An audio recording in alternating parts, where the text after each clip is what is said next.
Hello everyone, welcome to this important video. पिछले video में हम लोग एक्सरसाइज 1.1 के पहले, दूसरे और तीसरे प्रश्नों को सॉल्व कर चुके हैं। आज इस वीडियो में हम लोग एक्सरसाइज 1.1 को समाप्त करने वाले हैं। तो आइए शुरू करते हैं। तो एक्सरसाइज 1.1 का चौथा प्रश्न है, निम्नलिखित समुच्चयों को समुच्चय निर्माण रूप में व्यक्त कीजिए। इससे पहले की वीडियो में हम लोग क्वेश्चन नंबर 3 को रोस्टर रूप में व्यक्त करना सीख चुके हैं और इसमें हम लोग सीखेंगे कि समुच्चय निर्माण रूप में कैसे व्यक्त किया जाता है। उसमें दिया था, समुच्चय निर्माण पहले दिया था और उसको रोस्टर रूप में हम लोग को चेंज करना था, और इस क्वेश्चन में समुच्चय निर्माण के रूप में चेंज करना है और रोस्टर रूप पहले से दिया हुआ है और समुच्चय निर्माण रूप में हम लोग को चेंज करना है। तो पहला प्रश्न है 3, 6, 9, 12। यह रोस्टर रूप में दिया हुआ है और इसको समुच्चय निर्माण रूप में व्यक्त करना है। तो सबसे पहले हम लोग इस प्रकार के क्वेश्चन को देखेंगे तो सबसे पहले हम लोग इसके पैटर्न को समझेंगे कि आखिर पैटर्न कैसे दिया हुआ है। तो यहाँ पर हम लोग पहले प्रश्न में देख रहे हैं कि 3, 6, 9, 12 दिया हुआ है, यानी कि यह 3 का पहाड़ा दिया हुआ है और वो भी 4 टाइम्स तक दिया हुआ है। तो हम लोग इसको ऐसे लिखेंगे, सबसे पहले तो हम लोग इसको सेट ए मान लेंगे और लिखेंगे x सच दैट x बराबर, यहाँ हम लोग देख रहे हैं कि 3 का पहाड़ा दिया हुआ है और वो भी 4 टाइम्स तक दिया हुआ है, यानी कि 3, 6, 9, 12 दिया हुआ है। और 3 से हम लोग एक बार गुना करेंगे तो 3 आएगा, 3 से हम लोग 2 में गुना करेंगे तो 6 आएगा, 3 को हम लोग 3 में गुना करेंगे तो 9 आएगा और 3 को हम लोग 4 में गुना करेंगे तो 12 आएगा। यानी कि 3 का पहाड़ा दिया हुआ है और एक बार में गुना करने पर 3 आएगा, 2 बार में गुना करने पर 6 आएगा, 3 बार में गुना करने पर 9 आएगा, 4 बार में गुना करने पर 5 आएगा, यानी कि 4 टाइम्स तक हम लोग गुना करेंगे तो 12 आएगा।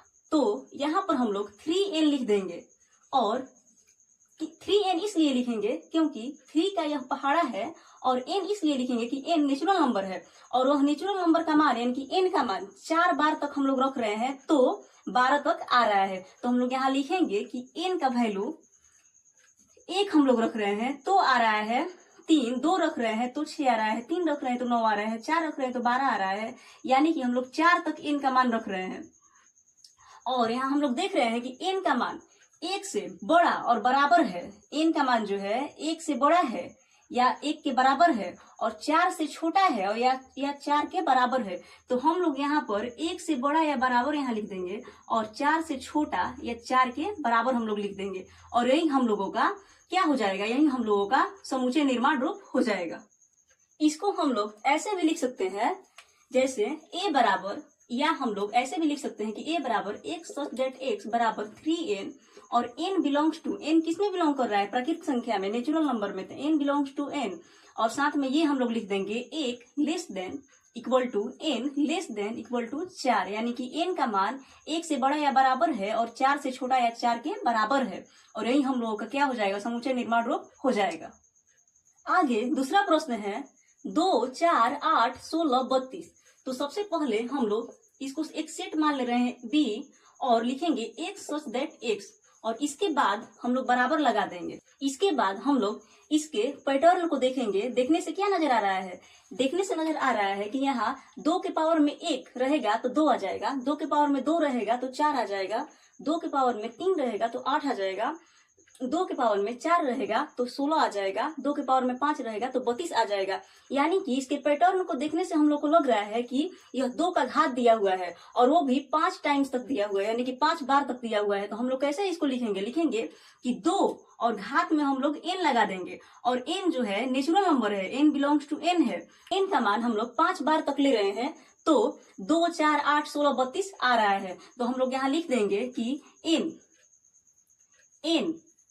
5 बार हम लोग ले रहे हैं, यानी कि 1 से लेकर और 5 तक हम लोग ले रहे हैं, यानी कि n का मान 1 से बड़ा या बराबर आ रहा है और 5 से छोटा या 5 के बराबर आ रहा है और यही हम लोगों का समुच्चय निर्माण रूप हो जाएगा। तीसरा प्रश्न है 5, 25, 125, 625। तो सबसे पहले हम लोग एक सेट मान लेंगे, मान लीजिए कि सेट C है और इसके बाद हम लोग मझोला कोष्ठ लगा देंगे और उसके बाद लिखेंगे x सच दैट x और x का हम लोग यहाँ वैल्यू लिखेंगे। तो यहाँ पर हम लोग देखेंगे कि सबसे पहले हम लोग इसके पैटर्न को देखेंगे। देखने से क्या नजर आ रहा है, देखने से नजर आ रहा है कि यहाँ 5 की पावर में 1 रहेगा तो 5 आएगा, 5 की पावर में 2 रहेगा तो 25 आएगा, 5 की पावर में 3 रहेगा तो 125 आएगा, 5 की पावर में 4 रहेगा तो 625 आएगा। यानी कि यहाँ 5 का घात दिया हुआ है और वो भी 5 का घात 4 टाइम्स तक दिया हुआ है, यानी कि 4 बार तक दिया हुआ है। तो हम लोग यहाँ क्या लिखेंगे, 5 के घात में n यहाँ लिख देंगे। और n जो है यह नेचुरल नंबर है, n जो है नेचुरल नंबर n से बिलोंग कर रहा है। और यहाँ n कितने टाइम तक हम लोग ले रहे हैं, 1 2 3 4 बार हम लोग ले रहे हैं। तो n बराबर यहाँ क्या हो जाएगा, n का वैल्यू हो जाएगा 4 तक आएगा। और 4 तक आएगा, लेकिन हम लोग n का मान 1 ले रहे हैं, 2 ले रहे हैं, 3 ले रहे हैं, यानी कि 5 की पावर में 1, 5 की पावर में 2, 5 की पावर में 3, 5 की पावर में 4, यानी कि n का मान 1 से बड़ा या 1 के बराबर आ रहा है और 4 से छोटा या 4 के बराबर आ रहा है। इसलिए यहाँ होगा 1 less than equal to n less than equal to 4, और यही हम लोगों का समूचे निर्माण रूप हो जाएगा। चौथा प्रश्न है 2 4 6 dot dot dot dot dot. तो सबसे पहले हम लोग इसके पैटर्न को देखेंगे। देखने से क्या नजर आ रहा है, देखने से नजर आ रहा है कि यहाँ पर सम संख्या दी हुई है, यानी कि 2 4 6 डॉट डॉट डॉट डॉट ऐसा दिया हुआ है। तो हम लोग लिखेंगे इसको, सबसे पहले हम लोग मान ले रहे हैं कि डी एक समुच्चय है, सेट डी मान ले रहे हैं। उसके बाद हम लोग लिखेंगे एक सच दैट एक्स, और यहाँ पर क्या नजर आ रहा है, देखने से सम संख्या नजर आ रहा है। तो हम लोग लिख देंगे एक सच दैट एक्स एक सम प्रकृत संख्या है, सम प्रकृत संख्या है, और यही हम लोग का समूचे निर्माण रूप हो जाएगा। पांचवा प्रश्न है 1 4 9 डॉट डॉट डॉट डॉट 100। तो सबसे पहले हम लोग इसको सॉल्व करने से पहले देखेंगे कि इसका पैटर्न क्या है। तो इसको देखने से हम लोग को क्या नजर आ रहा है, देखने से नजर आ रहा है कि यहाँ पर 1 का x स्क्वायर 1 आएगा, 2 का x स्क्वायर करने पर 2 आएगा, 3 का x स्क्वायर करने पर 3 आएगा, dot dot dot dot dot 10 का x स्क्वायर हम लोग करेंगे तो 100 आएगा। यानी कि यह वर्ग दिया हुआ है, x स्क्वायर दिया हुआ है। तो हम लोग कैसे लिखेंगे, सबसे पहले हम लोग लिखेंगे इसको, सबसे पहले हम लोग सेट ई मान ले रहे हैं। उसके बाद लिखेंगे एक सच दैट x, इसके बाद हम लोग बराबर लगाएंगे, और यह क्या है, वर्ग है।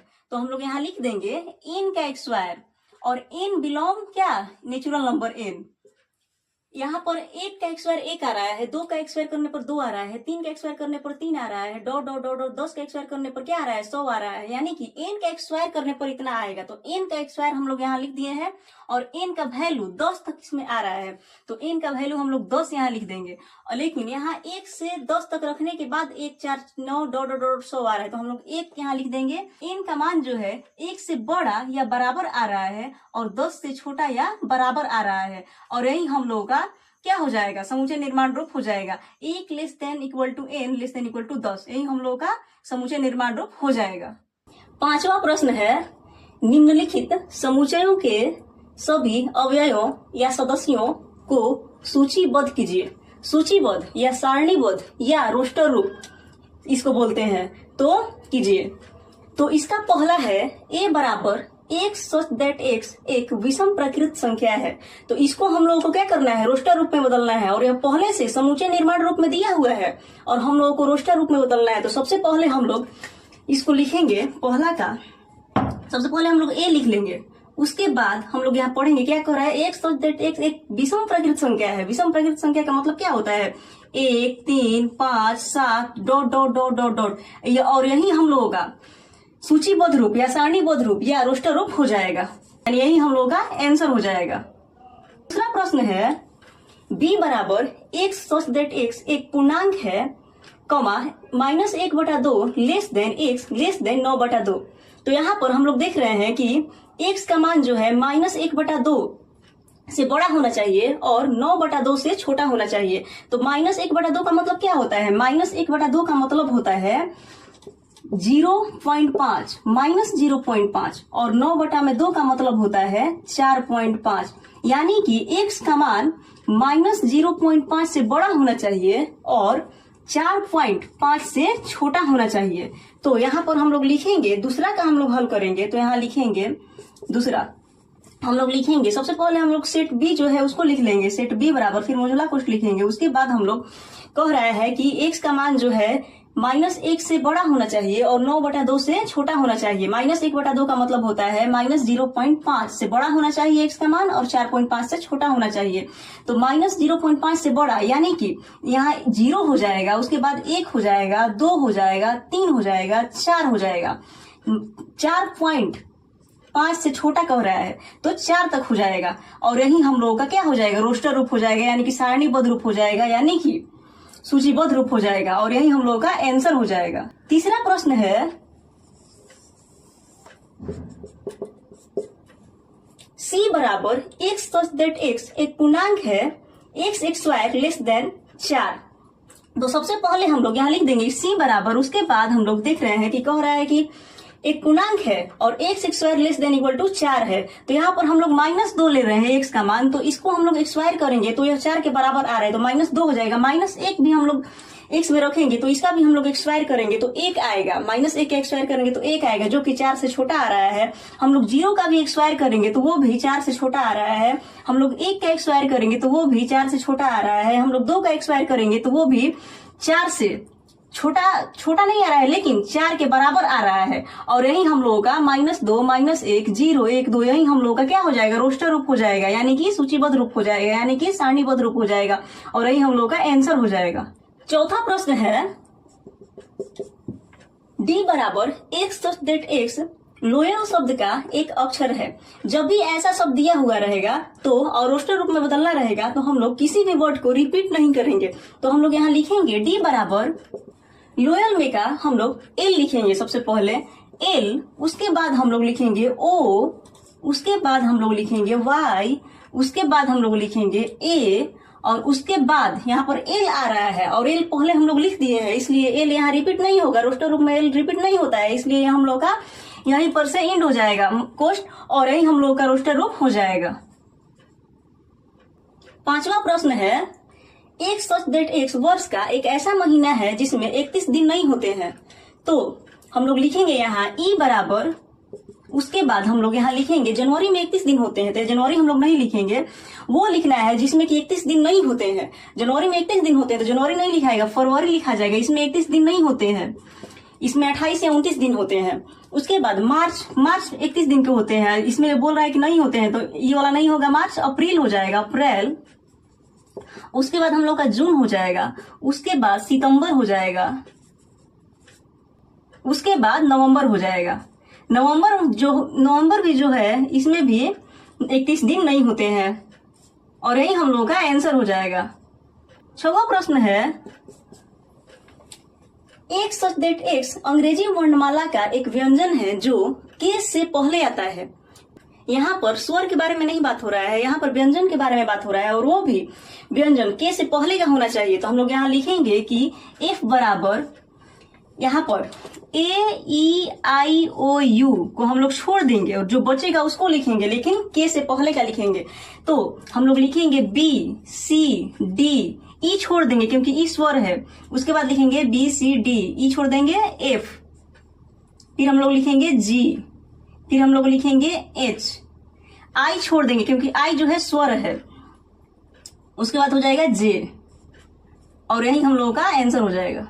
आशा करती हूँ आप लोगों को एक्सरसाइज 1.1 के चौथे और 5वें प्रश्नों का सॉल्यूशन समझ में आया होगा।